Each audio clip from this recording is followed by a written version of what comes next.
Okay, let's dive into an explainer that could legitimately change how you view your own exhaustion. Today we're going to capture the absolute essentials of Morgan Johnson's groundbreaking work on burnout in 8 minutes or less. We'll uncover what is actually happening in your body and mind when you completely hit a wall, and more importantly, how to find your way back. I want to start by asking you a deeply familiar, maybe even a deeply infuriating question. Are you taking care of yourself? Seriously, have you ever noticed how annoying this question can be when you finally admit to someone that you're exhausted?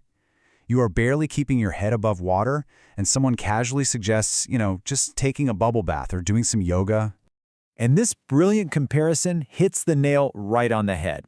Asking a burnt-out person if they're taking care of themselves, it's just like offering empty condolences for a profound loss. It kind of implies that if you were just trying a little harder, you wouldn't be suffering so much.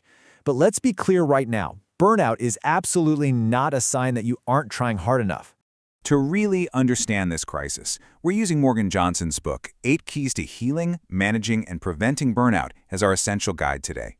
Johnson is a psychotherapist, and she specializes in supporting high-stress professionals and caregivers. She wrote this not just relying on the science, but with a lot of soul, specifically to help us navigate burnout without heaping blame on ourselves. Because here is the honest truth. The game is rigged against us. The big myth is that burnout is your personal failure. The reality? It is a massive, systemic issue. We live in a culture that overworks humans as if we were literal machines. Understanding this larger context is the absolute first step to letting go of the guilt you might be carrying around about your own exhaustion.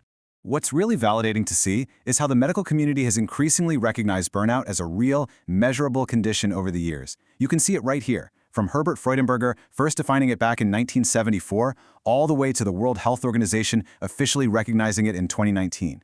This isn't just in your head, it's a documented medical reality. Section 1. Recognizing the warning signs, more than just exhausting. You see, burnout isn't just about needing a really good nap. It's a deep state of physical, emotional, and mental exhaustion, and it's accompanied by some serious doubts about your own value. Johnson describes it perfectly. She says it's like checking to see if the porch light is on, but realizing nobody is actually home inside. You just lose your internal fire. So you need to pay close attention to these major warning signs, particularly if you are a caregiver, a parent, or if you're working in a high-stress helping profession. Notice that it's not just feeling tired. It's becoming easily irked, feeling constantly burdened, or feeling like you have to wear a heavy mask and literally perform your daily tasks like you're on stage. To truly understand the danger zone here, it really helps to look at the exact opposite of burnout. Richard Schwartz outlines the 8 C's of self: calm, curious, clear, compassionate, confident, courageous, creative, and connected. This is exactly what it feels like to be your whole unburnt self. So when you start noticing these specific qualities draining away, like suddenly your compassion plummets, or you just lose your curiosity completely, that is your warning beacon. Section 2. When to step back, creating space. This quote from Michael Gungor is just brilliant. Humans are not robots. Period. We actually require rest, play, and connection just to function. Trying to ignore those basic human needs for the sake of endless productivity? Well, that's a guaranteed one-way ticket to burnout. Acknowledging your own humanity is really the very first step to stepping back. So how do we effectively renew ourselves? Well, research from Janot highlights 4 specific characteristics of activities that actually work: detachment, relaxation, mastery, and control. This essentially means that when you do have downtime, doing something that makes you feel competent and in control, like a hobby you're actually good at, is scientifically proven to help you recover way faster than just mindlessly staring at your phone. Section 3. Releasing the pressure, taking out the trash. I want you to imagine stress as the literal trash or the recycling bin of modern life. You naturally generate it every single day, right? But if you don't intentionally empty that bin out, the spillover is going to flood your entire kitchen, or in this case, your entire life. You'll end up underwater. You have to actively process that stress out of your system. Keep this list handy. Emily and Amelia Nagoski outline these 7 evidence-based ways to physically complete the stress response cycle in your body. It is not about ignoring your stress. It's about signaling to your body that the threat has passed.